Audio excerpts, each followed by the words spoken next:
ಹುಟ್ಟಿದರೆ ಕನ್ನಡ ನಾಡಲು ಹುಟ್ಟಬೇಕು, ಮೆಟ್ಟಿದರೆ ಕನ್ನಡ ಮಣ್ಣ ಮೆಟ್ಟಬೇಕು. ಬದುಕಿದ್ದು ಜಟ ಬಂಡಿ, ಇದು ವಿಧಿಯೋಡಿಸುವ ಬಂಡಿ.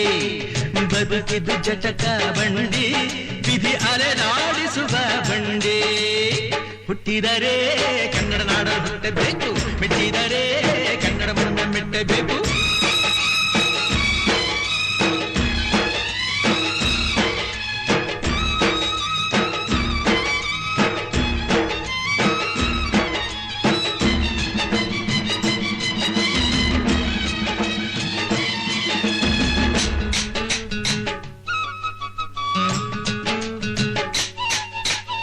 ಕಾಶಿಲಿ ಸ್ನಾನ ಮಾಡು, ಕಾಶ್ಮೀರ ಸುತ್ತಿ ನೋಡು, ಜೋಗದ ಗುಂಡಿ ಬಳೆಯ ನಾನೆಂದು ಕೂಗಿ ಹಾಡು.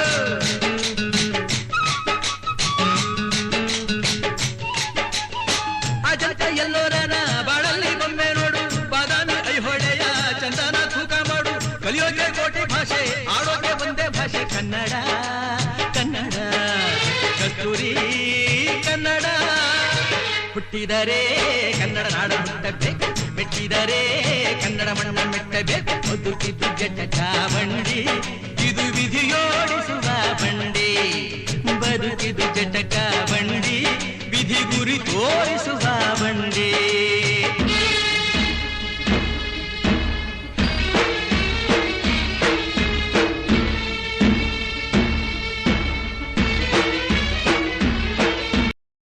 ಅವರ ಯೋಗಕ್ಷೇಮವನ್ನು ಅವರಿಗೆ ಒಂದು ಸರಿಯಾಗಿ ತಂದ್ರೆ ಅದ್ರ ಬಗ್ಗೆ ನಾವು ಸಂಪೂರ್ಣವಾದಂಥ ಅಧ್ಯಯನ ಮಾಡಬೇಕು ಅಂತಂದ್ರೆ ಸಾಕಷ್ಟು ವಿಚಾರಗಳನ್ನು ತಿಳ್ಕೊಳ್ಳೋದು ಓದಲೇಬೇಕಾಗ್ತದೆ. ಅದನ್ನ ನ್ಯಾಯಾಧೀಶ ಮುಂದೆ ಅಥವಾ ಏನೇ ಒಂದು ಇಲಾಖೆ ಮುಂದೆ ನಾವು ಡಿ.ಸಿ ಕೋರ್ಟ್ ಮುಂದೆ ಹೋದರೂ ಸಹ ಅದನ್ನು ಪ್ರಸ್ತುತಪಡಿಸುವಂಥ ಒಂದು ಚಾಕಚಕ್ಯತೆ ಅಥವಾ ಚಾಣಾಕ್ಷತೆ ಇದ್ದಾಗ ಆ ಒಂದು ವೃತ್ತಿ ಧರ್ಮಕ್ಕೆ ನಾವು ಬಂದಿದ್ದು ಸಾರ್ಥಕ ಆಗ್ತದೆ. ಆದ್ದರಿಂದ ದಯವಿಟ್ಟು ಜೂನಿಯರ್ಸ್ಗಳು ಫೈಲ್ಗಳನ್ನು ಓದಲೇಬೇಕು.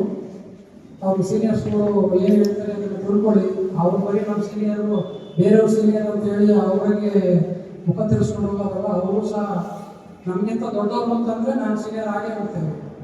ನಮ್ಮ ಸಾಹೇಬರು ಸಾರ್ ಅಂತ ನಮಗೆ ಹೇಳ್ತಾರೆ ಅಂದರೆ ನಾನು ಅವರಿಂದ ಸೀನಿಯರ್ ಅಂತ ಹೇಳಿ. ಅದು ಒಂದು ವಯಸ್ಸಿನಲ್ಲಾಗಿರ್ಬೋದು, ವೃತ್ತಿ ಧರ್ಮದಲ್ಲಾಗಿರ್ಬೋದು, ಅದು ಕೊಟ್ಟಾಗ ಅದಕ್ಕೆ ತಕ್ಕಂಥ ಗೌರವವನ್ನು ಕೊಡಲೇಬೇಕು. ಆಗ ಮಾತ್ರ ಅವರ ನೆರಳಿನಲ್ಲಿ ಅವರ ಒಂದು ದಾರಿನಲ್ಲಿ ನಾವು ಹೋದರೆ ಆ ಒಂದು ವೃತ್ತಿ ಧರ್ಮ ಏನಿದೆ ಅದನ್ನು ನಾವು ಸಹ ಅವರಿಗಿಂತ ಮೇಲ್ಪಟ್ಟು ಸಾಧನೆ ಮಾಡೋದಕ್ಕೆ ಸಾಧ್ಯ ಆಗ್ತದೆ. ನೀವು ಸಹ ಈ ರೀತಿಯಾದಂಥ ಯಾವುದೇ ಒಂದು ಸ್ಥಾನ ಮಾಡೋದಕ್ಕೆ ಸಾಧ್ಯ ಆಗ್ತದೆ. ಹಾಗೆ ಜೂನಿಯರ್ಸ್ಗಳಿಗೆ ಇನ್ನೊಂದು ಅಂತಂದರೆ ಎಕ್ಸಾಮ್ಸ್ಗಳನ್ನು ಅಟೆಂಡ್ ಮಾಡಬೇಕು.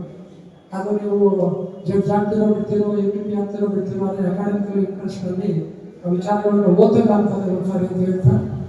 ಹಾಗೆ ವಕೀಲರು ಅಂದರೆ ಎಲ್ಲರಿಗೂ ಗೊತ್ತು, ನಾವು ಬೆಳಗ್ಗೆಯಿಂದ 24/7 ವಕೀಲರು ಕೆಲಸ ಮಾಡೋದ್ರಿಂದ ಅದು ಆರೋಗ್ಯಕ್ಕೆ, ಅದು ದೈಹಿಕ ಆಗಿರ್ಬೋದು, ಮಾನಸಿಕವಾಗಿರ್ಬೋದು, ಎರಡಕ್ಕೂ ಸಹ ಸ್ವಲ್ಪ ಒಂದು ಹಾನಿ ತರುವಂಥ ವ್ಯವಸ್ಥೆ ಇದೆ.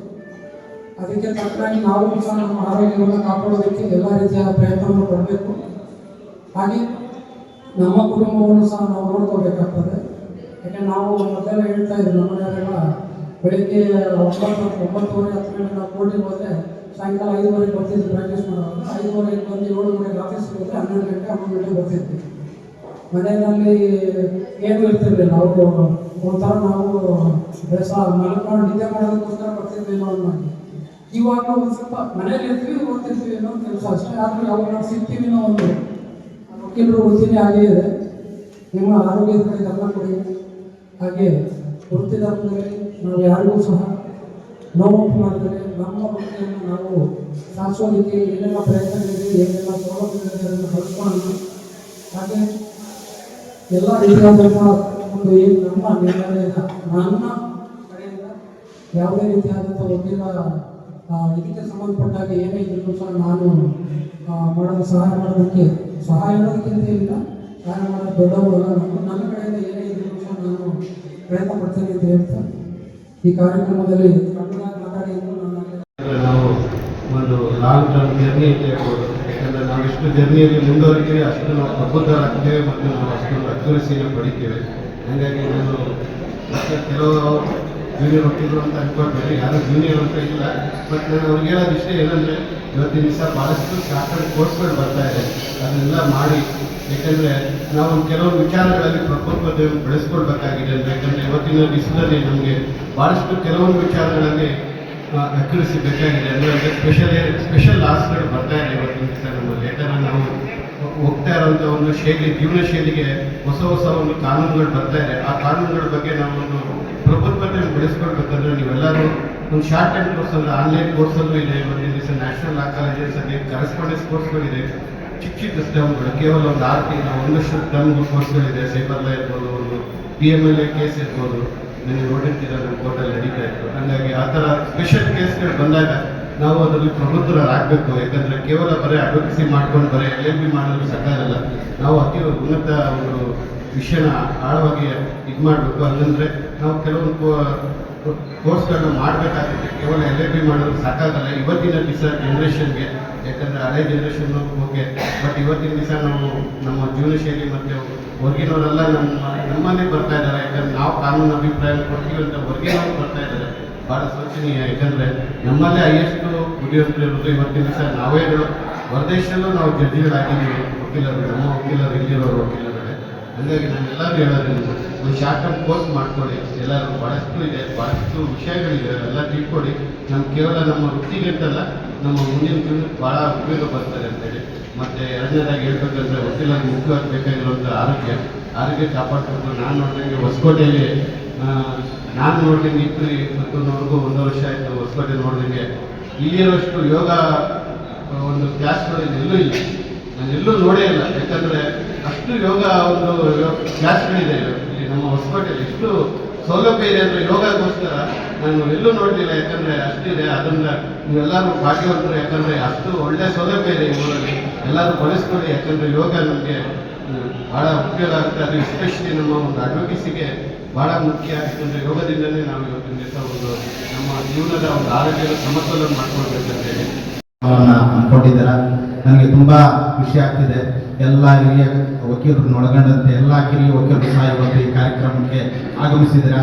ಹಾಗಾಗಿ ಈ ವೇದಿಕೆ ಮುಖಾಂತರ ತಮ್ಮೆಲ್ಲರಿಗೂ ಹೃತ್ಪೂರ್ವಕವಾದ ಧನ್ಯವಾದಗಳನ್ನು ಅರ್ಪಿಸ್ತಾ ಈ ವಕೀಲರ ದಿನಾಚರಣೆ ಶುಭಾಶಯಗಳನ್ನು ಕೊಡ್ತೇನೆ. ಈ ದಿನ ವಕೀಲರ ದಿನಾಚರಣೆ ಹಾಗೂ ಕನ್ನಡ ರಾಜ್ಯೋತ್ಸವ. ಈ ಕಾರ್ಯಕ್ರಮದಲ್ಲಿ ನಾವು ಮುಖ್ಯವಾಗಿ ಏನು ನಮ್ಮ ವಕೀಲರ ದಿನಾಚರಣೆ ಪ್ರಯುಕ್ತ ನಮ್ಮ ವಕೀಲರ ಸಂಘಕ್ಕೆ ಏನೆಲ್ಲ ಕೊಡುಗೆ ನೀಡಿದ್ದಾರೆ ಅಂತೇಳಿ ನಾವು ಆಲೋಚನೆ ಮಾಡಿದಾಗ 1992ರಿಂದ ಏನು ನಮಗೆ ಕೋರ್ಟ್ ಅವತ್ತು ಉದ್ಘಾಟನೆ ಆಯಿತು, ಆ ದಿನದಿಂದ ಈ ದಿನದವರೆಗೂ ಒಟ್ಟು 12 ಅಧ್ಯಕ್ಷರು ನಮ್ಮ ವಕೀಲರ ಸಂಘದಲ್ಲಿ ಅಧ್ಯಕ್ಷರಾಗಿ ಕಾರ್ಯನಿರ್ವಹಿಸಿದ್ದಾರೆ. ಆ ಒಂದು ವಕೀಲರ ಸಂಘ ಅಧ್ಯಕ್ಷರುಗಳು ಈ ದಿನ ನಮಗೆ ಈ ಒಂದು ಜಾಗಕ್ಕೆ ಕರೆದುಕೊಂಡು ಬಂದು ಬಿಟ್ಟಿದ್ದಾರೆ. ಹಾಗಾಗಿ ಇನ್ನೂ ಮುನ್ನಡೆಸುವಂತ ಒಂದು ಅವಕಾಶ ಬೇರೆಯವ್ರಿಗೂ ಸಿಗುವಂತ ದಿನಗಳು ಬರ್ತವೆ. ಹಾಗಾಗಿ 1992ರಿಂದ ಇದುವರೆಗೂ ಆಗಿರೋಂಥ ಎಲ್ಲ ಅಧ್ಯಕ್ಷರುಗಳು ಹಾಗೂ ನಮ್ಮ ವಕೀಲರ ಸಂಘದ ವತಿಯಿಂದ ಏನು 5 ಜನ, ನಮ್ಮ ಸಾಧಕನವರು ಇವತ್ತಿಗೆ ನಮ್ಮೊಂದಿಗಿಲ್ಲ, ಅವ್ರನ್ನೂ ಸೇರಿದಂತೆ ಒಟ್ಟು 6 ಜನ ನೋಡ್ರಿಗಳಾಗಿದ್ರು. ಆ ನೋಡ್ರಿಗಳು ವಕೀಲ ವೃತ್ತಿ ಜೊತೆಗೆ ಏನು ಸಾರ್ವಜನಿಕವಾಗಿ ಸೇವೆ ಸಲ್ಲಿಸಿದ್ದಾರೆ ಅವ್ರನ್ನು ಗುರುಸುವಂತ ಕೆಲಸ ವಕೀಲ ಸಂಘದಿಂದ ಆಗಬೇಕು ಅಂತ ಹೇಳಿ, ಮತ್ತೆ ಇಲ್ಲಿ ಮುಖ್ಯವಾಗಿ ನ್ಯಾಯಾಲಯದಲ್ಲಿ ಇರುವಂತವರು 2 ಮಧ್ಯಸ್ಥಿಕೆಗಾರರು, ಒಬ್ಬರು ಹರೀಂದ್ರ ಸರ್, ಇನ್ನೊಬ್ರು TC ನಾರಾಯಣಸ್ವಾಮಿ ಸರ್. ಹಾಗಾಗಿ ಇತ್ತೀಚಿನ ದಿನಗಳಲ್ಲಿ ಅವರು ತುಂಬಾ ಕೇಸುಗಳು ಹಿರೇಶ್ರೇಣಿ ನ್ಯಾಯಾಲಯ ಬಂದ ನಂತರ ಅವ್ರು ತುಂಬಾ ಬ್ಯುಸಿ ಆಗಿದ್ದಾರೆ, ಮತ್ತೆ ತುಂಬಾ ಸೇವೆ ಸಲ್ಲಿಸಿದ್ದಾರೆ. ಅವರು ನಾವು ಸಹ ಈ ಒಂದು ವಕೀಲರ ದಿನಾಚರಣೆ ದಿನ ಗೌರವಿಸಬೇಕು ಅಂತ ನಾವು ಒಂದು ನಮ್ಮ ಪದಾಧಿಕಾರಿಗಳೆಲ್ಲ ಸೇರಿ ನಿರ್ಧಾರ ಮಾಡಿ ಇವತ್ತಿನ ಕಾರ್ಯಕ್ರಮಗಳೆಲ್ಲ ಇದೆ. ಖಂಡಿತ ತಾವೆಲ್ಲ ಬಂದಿದ್ದೀರಾ. ಎಲ್ಲ ಕಾರ್ಯಕ್ರಮವನ್ನು ಕೊನೆಯವರೆಗೂ ಇದ್ದು ನಾವೆಲ್ಲ ಇನ್ನೂ ನಮ್ಮ ವಕೀಲರು ತುಂಬಾ ಜನ ಇದ್ದಾರೆ, ಹಾಡುಗಳು ಹೇಳಕ್ ರೆಡಿಯಾಗಿ ಬಂದಿದ್ದಾರೆ. ಇನ್ನೂ ಅವ್ರಿಗೆ ಅವಕಾಶಗಳು ಸಿಗ್ತಾ ಇಲ್ಲ. ಒಂದೊಂದಾಗಿ ಮೊದಲು ನಮ್ಮ ಬಳ್ಳಾರಿ ಸರ್ ಹೇಳ್ತಾ ನಮ್ಮ ಎಲ್ಲ ನೀವು ಸಹಕಾರ ಕೊಡ್ತಾ ಈ ಒಂದು ವಕೀಲರ ಸಂಘದ ಕಾರ್ಯಕ್ರಮವನ್ನು ಮುಂದಿನ ದಿನಗಳಲ್ಲಿ ನಮ್ಮದೇ ಆದ ಒಂದು ಕಟ್ಟಡದಲ್ಲೇ ನಾವು ಉದ್ಘಾಟನೆ ಈ ಕಾರ್ಯಕ್ರಮ ಹಮ್ಮಿಕೋಬೇಕು ಅಂತೇಳಿ ಖಂಡಿತ ನನ್ನ ಒಂದು ಬಹುದಿನದ ಕನಸಾಗಿದೆ. ಯಾಕೆಂದ್ರೆ ಇವತ್ತು ಕೆಲವು ಸ್ನೇಹಿತರು ಹಾಸನದಲ್ಲಿ ನೋಡಿಸಿದ್ರು ಆ ಒಂದು ವಕೀಲರ ದಿನಾಚರಣೆ ಕಾರ್ಯಕ್ರಮ. ನಮ್ಮ ಸಾಹೇಬರು ಸಹ ಹೇಳಿದ್ರು ರಾತ್ರಿ 10 ಗಂಟೆ ಆದ್ರೆ ಕಾರ್ಯಕ್ರಮ ನಡೆಯುತ್ತದೆ, ನಮ್ಮ ಸಾಹೇಬರಿಗೆ ಹೇಳಿರುವಂಥದ್ದು. ಹಾಗಾಗಿ ನಾವು ಇವತ್ತು ಕಡಿಮೆ ಇನ್ನೂ ಬರಬೇಕಾಗಿತ್ತು ವಕೀಲರು, ಆದರೂ ಇರೋದ್ರಲ್ಲಿ ಎಲ್ಲ ಹಿರಿಯ ವಕೀಲರು ಇವತ್ತು ಬಂದಿರೋದ್ರಿಂದ ತಮಗೆಲ್ಲ ಮತ್ತೊಮ್ಮೆ ಧನ್ಯವಾದಗಳನ್ನು ಹೇಳ್ತಾ ಕಾರ್ಯಕ್ರಮವನ್ನು ಸಹ ಏನು ಹೊಸ ವರ್ಷ ಬರ್ತಾ ಇದೆ, ಮುಂದಿನ ವರ್ಷ ಆದರೂ ನಾವು ಹೊಸದಾದ ಒಂದು ಕಟ್ಟಡದಲ್ಲಿ ಕಾಣಂತ ಒಂದು ಭಾಗ್ಯ ನಮಗೆಲ್ಲರೂ ಸಿಗಲಿ ಅಂತೇಳಿ ಹೇಳ್ತಾ ಮತ್ತು ವಕೀಲರ ದಿನಾಚರಣೆ ಶುಭಾಶಯಗಳು ಮತ್ತು ಹಾಗೂ ಕನ್ನಡ ರಾಜ್ಯೋತ್ಸವದ ಶುಭಾಶಯಗಳನ್ನು ಕೊಡ್ತೇನೆ. ಎಲ್ಲರಿಗೂ ಈ ಒಂದು ಅವಕಾಶ ಮಾಡಿಕೊಟ್ಟು ತಮ್ಮೆಲ್ಲರಿಗೂ ಈ ಕಣ್ಗಳು ಮಾಡಿದ ಪುಣ್ಯವು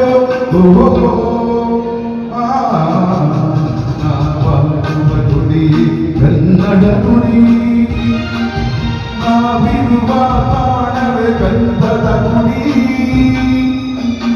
ಅಂದದ ಗುಡಿ